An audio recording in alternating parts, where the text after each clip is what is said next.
താലി. രചനാവതരണം നന്ദു അച്ചുകൃഷ്ണ. പാട്ടും മൂളിക്കൊണ്ട് ഉമ്മറപ്പടിയിൽ കാലും നീട്ടിയിരുന്ന് നിലാവ് ആസ്വദിക്കുമ്പോൾ മനസ്സിൽ വൈകുന്നേരം കേട്ട സ്വരം മാത്രമായിരുന്നു. അപ്പേട്ടാ, തിരിച്ചു വരൂ. ഓർമ്മയിൽ പിന്നെയും ചിരിച്ചുകൊണ്ടവൻ മൂളി. ഇതിനിടയിൽ പിൻവാതിൽ വന്നെത്തി നോക്കുന്ന ആളുടെ നിഴലിനെ അപ്പു തൊട്ടടുത്ത് കാണുന്നുണ്ടായിരുന്നു. 3-4 തവണ ആയെന്ന് കണ്ടപ്പോ അപ്പു ഇരുന്നിടം മാറി സൈഡിലേക്ക് ഒതുങ്ങി നിന്നു. വാതിലിന്റെ പാതി തുറന്ന് എത്തി നോക്കുമ്പോൾ ഇരുന്നിടത്ത് ആളില്ല.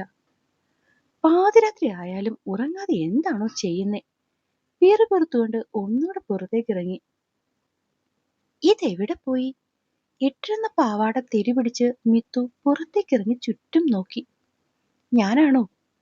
തൊട്ടു തൊട്ടില്ലെന്ന മട്ടിൽ പിറകിൽ നിന്നുമുള്ള ചോദ്യത്തിൽ അവൾ ഞെട്ടിത്തരിച്ചു നിന്നുപോയി. നെഞ്ചിൽ കൈവച്ച് ശ്വാസം വെപ്രാളത്തിലെടുക്കുന്നവളെ കണ്ടപ്പോൾ മനസ്സിലായി, പാവം വല്ലാണ്ട് ഭയപ്പെട്ടു പോയിന്ന്. സോറി, പേടിച്ചോടാ? ഒരു വിരൽത്തുമ്പിന് അകലത്തിനപ്പുറം അവന്റെ പരിഭ്രമം കാണേ അറിയാതൊരു കുഞ്ഞു പുഞ്ചിരി അവളുടെ ചുണ്ടുകളിൽ ഒളിച്ചു നിന്നു. കുനിഞ്ഞു നിൽക്കുന്നവൻ കരയുകയാണെന്ന പേടിയിൽ താടിത്തുമ്പിലേക്ക് എത്തിയ കൈ ഏതോ ഓർമ്മയിൽ പിൻവലിച്ചവൻ അകന്നു നിന്നു. പക്ഷേ അമ്മു, എടാ, ഞാൻ വെറുതെ.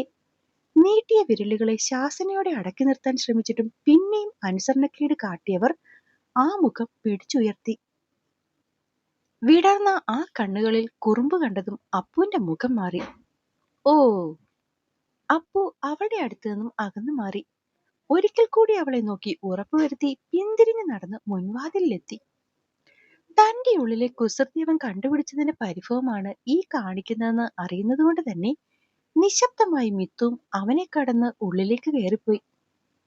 താൻ അകത്ത് കയറിയിട്ടും ഉള്ളിലേക്ക് ആള് കയറുന്നില്ലെന്ന് കണ്ടവൾ എളിയിൽ കൈകൊടുത്ത് ഒരു നിമിഷം നിന്നു. ഇതിനിപ്പോ എന്താ വേണ്ടേ? തന്റെ ചേഷ്ടകൾ കണ്ടിട്ടും പിടിതരാത്തവനെ നോക്കിയൊന്ന് നെറുകയിൽ കൈതട്ടിയവൾ വാതിലിന്റെ അരികിലേക്ക് നടന്നു.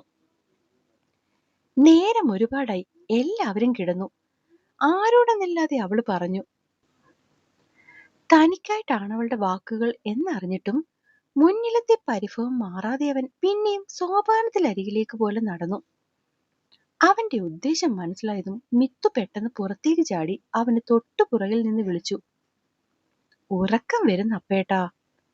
പിടിച്ചു നിർത്തും പോലെ അപ്പു അവിടെ നിന്നു.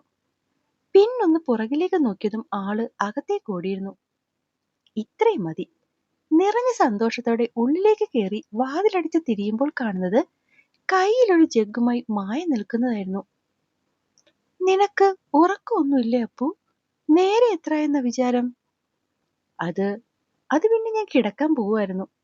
ഊവ, കിടന്നു. ദോ, ലവളും കിടന്നില്ലേ? മിത്തുവിന്റെ മുറിയിലെ വെട്ടം കണ്ടതും മായ അങ്ങോട്ടേക്ക് പോയി.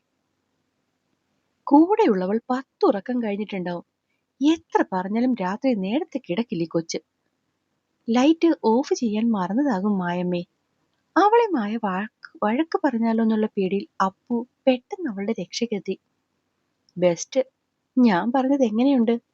മുറിയുടെ വാതിൽ തുറന്നതും കൗതുകം കൊണ്ടൊന്ന് എത്തി നോക്കി. ഇവിടുന്ന് പോയ പോക്കിൽ സ്റ്റഡി ടേബിൾ ഇരുന്നതാണെന്ന് തോന്നുന്നു. അല്പം വിയർത്ത നെറ്റിത്തടങ്ങളും ചുവന്നു കയറിയ കവിൾത്തടവും അതുപോലെയുണ്ട്. നിനക്ക് കിടക്കാറായില്ലേ മോളെ? അത് പിന്നെ ഞാൻ പറഞ്ഞു തുടങ്ങിയപ്പോഴാണ് വാതിലിൽ ചാരി നിന്ന് തന്നെ നോക്കിയിരിക്കുന്ന അപ്പുവിൽ കണ്ണുടക്കുന്നത്. അത് കണ്ടതും അവളൊന്ന് നിർത്തി. പ്രോജക്റ്റ് ആകും ഇല്ലേ പൂച്ചക്കുട്ടി? പുരികം മുകളിലേക്ക് പൊക്കിയുള്ള ചോദ്യത്തിന് ദേഷിച്ചൊരു നോട്ടായിരുന്നു മറുപടി. ഞാൻ പേടിച്ചു പോയേ. അവനുള്ളിലേക്ക് വന്ന് തുറന്നു വെച്ചിരിക്കുന്ന ബുക്ക് ഒന്ന് എടുത്ത് തിരിച്ചു നോക്കി. അവൾക്ക് കേൾക്കാൻ പാകത്തിൽ പറഞ്ഞതും പിന്നെയും ആ കണ്ണൊന്ന് ചിമ്മി. ഷെല്ലിയെ പറ്റിയാണോ പ്രോജക്റ്റ്? കയ്യിലിരുന്ന ബുക്ക് വായിച്ചുകൊണ്ടായിരുന്നു ചോദ്യം. കഴിഞ്ഞോ? ഇല്ല. ഞാൻ സഹായിക്കണോ? വേണ്ട, അങ്ങനെ പറയല്ലേ പൂച്ചക്കുട്ടി. ഞാൻ ഹെൽപ്പ് ചെയ്യാവുന്നേ. ഒന്നും വേണ്ട. അപ്പുവിന്റെ കയ്യിലിരുന്ന ബുക്ക് തട്ടിപ്പറിച്ചവൾ മാറി നിന്നു. അപ്പോഴേക്കും മുഖം പരാതി കൊണ്ട് നിറഞ്ഞ പോലെ വീർത്തു കെട്ടി. കാണെ ഇഷ്ടം കൂടുവാണല്ലോ പെണ്ണെ. അവളെ ഒന്ന് നോക്കി ഹൃദയത്തിൽ തട്ടിയവൻ ഒരു സെക്കൻഡ് കണ്ണടച്ചു നിന്നു. മായ രണ്ടുപേരെയും നോക്കിക്കാണുകയായിരുന്നു. അവളുടെ പ്രോജക്റ്റ് അവള് ചെയ്തോളൂ അപ്പു. ഇനി അതിന്റെ പേരിലൊരു വഴക്ക് വേണ്ട. കിടക്കാൻ നോക്കമ്മു. നീയും പോയി കിടക്ക്. ശരി മായമ്മേ, good night. Good night. Good night പൂച്ചക്കുട്ടി. പൂച്ചക്കുട്ടിയല്ല, പട്ടിക്കുട്ടി. ദേഷ്യത്തോടെ പിറുപിറുത്തുകൊണ്ടവള് ബുക്ക് വലിച്ചടച്ച് കട്ടിലിന്റെ സൈഡിലേക്ക് പോയിരുന്നു. വാ ചെക്ക ഇങ്ങോട്ട്. പിന്നെയും മിത്തുവിനെ നോക്കി നിൽക്കുന്ന അപ്പുവിനെ വലിച്ചു പുറത്തിറങ്ങി മായ. നീ മനഃപൂർവ്വം അവളെ ദേഷ്യം പിടിപ്പിക്കാനായിട്ടാണോ അപ്പു? ഞാനോ? ഞാൻ അങ്ങനെയൊക്കെ ചെയ്യുമോ എന്റെ മായക്കൊച്ചേ? അവളുടെ താടിത്തുമ്പിൽ പിടിച്ചു കൊഞ്ചിച്ചുകൊണ്ട് അപ്പു മുന്നിലേക്ക് നടന്നതും അവൾ അവന്റെ കൈ പിടിച്ചു നിർത്തി. അതെ, നിന്റെ പൊന്നുമോൻ പാണനെ ഉടുക്കു കൊട്ടാൻ പഠിപ്പിക്കല്ലേ. നീ മനഃപൂർവ്വം അല്ലടാ അവളെ ഈ പൂച്ചക്കുട്ടി എന്ന് വിളിക്കുന്നേ. അത് അത് പിന്നെ പൂച്ചക്കുട്ടിയെ പൂച്ചക്കുട്ടി നല്ലത് പട്ടിക്കുട്ടി എന്ന് വിളിക്കാൻ പറ്റുമോ? അപ്പൂട്ടാ, നിനക്ക് നന്നായി അറിയാം അവൾക്ക് പൂച്ചേനെയും പട്ടിയൊന്നും ഇഷ്ടമല്ലെന്ന്. പണ്ടെങ്ങാണ്ടൊരു പൂച്ച മാന്തിയെന്ന് പേടിച്ച് ബാത്റൂമിൽ കയറിയവളെ കുറ്റിയായിട്ടിരുന്നു. കളിയാക്കി നീ വിളിച്ചു തുടങ്ങിയതല്ലടാ ഈ പേര്. മായ ചോദ്യം ചെയ്യും പോലെ അവന്റെ മുന്നിൽ കയറി നിന്ന് ചോദിച്ചു. അത് പിന്നെ ഈ പേര് വിളിക്കുന്നതിന്റെ പേരിലല്ലടാ നിങ്ങൾ തമ്മിൽ എപ്പോഴും പിണങ്ങിയിട്ടുള്ളൂ. എന്നിട്ട് എന്തിനാ അപ്പൂട്ടാ? എനിക്കെന്തോ ആ പേര് വലിയ ഇഷ്ടമാ മായമേ. സത്യം പറയാലോ, ആ പേര് വിളിക്കുമ്പോ എനിക്ക് അന്നത്തെ +1 കാരിയെ ഓർമ്മ വരിക. എന്ത് ക്യൂട്ടായിരുന്നല്ലേ.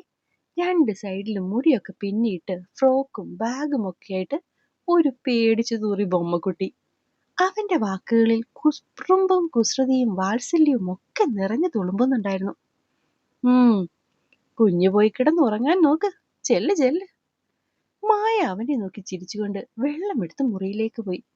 അത് കണ്ടതും അപ്പു ഓടിപ്പോയി മിത്തുവിന്റെ മുറിയിൽ പോയി വീണ്ടും കൊട്ടി. രണ്ടാമത്തെ കൊട്ടിൽ റൂം തുറന്നു. അപ്പുവിനെ വാതിലിൽ കണ്ടതും മിത്തു ഒന്ന് ഞെട്ടി. ഒന്നുമില്ല, ചുമ്മാ ഒന്നുകൂടെ കാണാൻ. കണ്ടു, ഇനി പോകുക. അവളെ നോക്കി കണ്ണു ചിമ്മി പറഞ്ഞുകൊണ്ടവൻ തിരിഞ്ഞു നടന്നു. ഈ അപ്പേട്ടൻ ചിരിച്ചും കൊണ്ട് അവൾ തിരിഞ്ഞു വന്ന് കിടന്നു. എന്താടോ, എന്തുപറ്റി പെട്ടെന്നൊരു പുഞ്ചിരിയൊക്കെ? സന്തോഷ് ചോദിക്കുമ്പോഴാണ് താൻ ഈ നേരവും ചിരിച്ചുകൊണ്ട് നിൽക്കുകയായിരുന്നു എന്ന് മായ ശ്രദ്ധിച്ചത്. ഒന്നുമില്ലേട്ടാ, ഞാൻ അപ്പുനെ അമ്മൂനെ പറ്റി ഓർത്തതാ. എന്ത്? രണ്ടുപേർക്കും എന്തൊക്കെയൊക്കെ മാറ്റങ്ങളേട്ടാ. മാറ്റങ്ങളോ? എന്തു മാറ്റമെന്ന് താൻ ഉദ്ദേശിക്കുന്നത്? അതിപ്പോ വ്യക്തമായി പറഞ്ഞു തരാനൊന്നും എനിക്കറിയില്ല. പക്ഷേ എന്തൊക്കെയോ പ്രകടമായ മാറ്റങ്ങളുണ്ട്. ആർക്ക്? അപ്പുനോ മിത്തുനോ? സന്തോഷമായി തനിക്ക് നേരെ പിടിച്ചു നിർത്തി. അപ്പുവിന്റെ മാറ്റങ്ങളൊക്കെ, പക്ഷെ ഇവിടെ ഇപ്പോ എന്തൊക്കെയോ ചേഞ്ചസ് എനിക്ക് തോന്നുന്ന അമ്മൂലാണ്. മിത്തുവിലോ? അമ്മൂൽ. സന്തോഷം എണ്ണിപ്പോ ഒന്നും ചോദിക്കല്ലേ. ആദ്യം എനിക്കിതൊന്ന് കൃത്യമായിട്ട് ഞാൻ പിന്നെ പറഞ്ഞു തരാം. സന്തോഷിന് കൂടുതലൊന്നും മനസ്സിലായില്ലെങ്കിലും അപ്പുറത്തുള്ള അമ്മുവും ഒരുമിച്ച് വരുന്ന എന്തോ ഒന്നാണെന്ന് അയാൾക്ക് ഇതിനോടകം മനസ്സിലാവുന്നുണ്ടായിരുന്നു. അതുകൊണ്ട് തന്നെ മായയെ അറിയാനുള്ള ഔത്സുക്യം അയാളിൽ വല്ലാതെ കൂടി. പിറ്റേന്ന് എല്ലാവർക്കും പോകേണ്ട ദിവസമായിരുന്നു. അതുകൊണ്ട് തന്നെ അടുക്കളയിലും ഡൈനിങ് ഹാളിലും ഒരേ തിരക്കും ബഹളമാണ്. ഈ തിരക്ക് കഴിഞ്ഞാൽ പിന്നെ അടുക്കളയിൽ പണിയൊന്നുമില്ല. ചോറും കറിയും ഒക്കെ കഴിഞ്ഞിട്ടുണ്ടാവും. ഈ നേരത്താണ് ബ്രോക്കർ സദാനന്ദൻ പഞ്ചായത്തിലെ എന്തോ ആവശ്യത്തിനായി സന്തോഷിനെ കാണാൻ അവിടെ എത്തിയത്. വന്ന ആവശ്യം കഴിഞ്ഞ് തിരച്ചിറങ്ങുന്ന നേരത്താണ് ദേവോടിനൊപ്പം നിൽക്കുന്ന അപ്പുവിനെ അയാൾ കാണുന്നത്. ഇതാരാ സന്തോഷ് സാറേ? അനന്തരവനാണോ? ഒരു ചിരിയോടെ മറുപടി എത്തി. ഏത്? ആ അമേരിക്കയിലുള്ള? ആ, അത് തന്നെ. കുഞ്ഞോളുടെ മകൻ. സന്തോഷ് കൈയിലേക്ക് പടർന്ന മഷി തുടച്ചുകൊണ്ട് കസേരയിൽ നിന്നും എഴുന്നേറ്റു. പയ്യനിപ്പോ ആലോചന വല്ലതും നോക്കുന്നുണ്ടോ സാറേ? എങ്കിൽ പറയണേ, നിങ്ങൾക്ക് പറ്റിയ ഒരു കൊച്ചി ഇപ്പൊ വന്നിട്ടുണ്ട്. പെങ്കൊച്ച് ഡോക്ടർ പഠിക്കുക. സന്തോഷ് അയാളെ ഒന്ന് നോക്കി. താല്പര്യമുണ്ടെങ്കിൽ സാർ ഒന്ന് ഫോൺ ചെയ്താൽ മതി. നാളെ തന്നെ നമുക്ക് പോയി കാണാം. ആ കൊച്ചിപ്പോ നാട്ടിലുണ്ടേ? ഞാൻ ഒന്ന് ചോദിച്ചിട്ടൊക്കെ തന്നെ വിളിക്കാടോ. അരികിൽ നിൽക്കുന്ന അമ്മയെ കൂടി നോക്കി അയാള് പറഞ്ഞു. വിളിക്കുന്നെങ്കിൽ പെട്ടെന്ന് വിളിക്കണേ സാറേ. അതൊരു നല്ല കൊച്ച. സമയം പോക്കി കൈവിട്ട് പോകണ്ട. അതാന്നേ. ഉം ആവട്ടെ, ഞാൻ വിളിക്കാം. അയാളുടെ തല ഉലുക്കി സന്തോഷ് അകത്തേക്ക് നടന്നു. പുറകെ അമ്മയും. അടുക്കളയിലേക്ക് ചെല്ലുമ്പോൾ കാണുന്നത് തനിക്കും ദേവൂട്ടനും ശ്രീകുട്ടിക്കും ഉച്ചക്കത്തേക്ക് കൊണ്ടുപോകാൻ ചോറ് വിളമ്പുന്ന മിഥുനെയാ. അരികിൽ തന്നെ മായയുമുണ്ട്. മായേ. ജോലിയിൽ മുഴുകി നിന്ന മായയെ സന്തോഷ് വിളിച്ചു. എല്ലാം ആയി, കൈ കഴുകിയിരുന്നോ, ഇപ്പൊ എടുക്കാം. കഴിക്കാനല്ല, വേറൊരു കാര്യം പറയാനാ. പറഞ്ഞു ഏട്ടാ. പാലപ്പത്തിന് വട്ടം ചുറ്റിക്കൊണ്ട് തന്നെ മായ പറഞ്ഞു.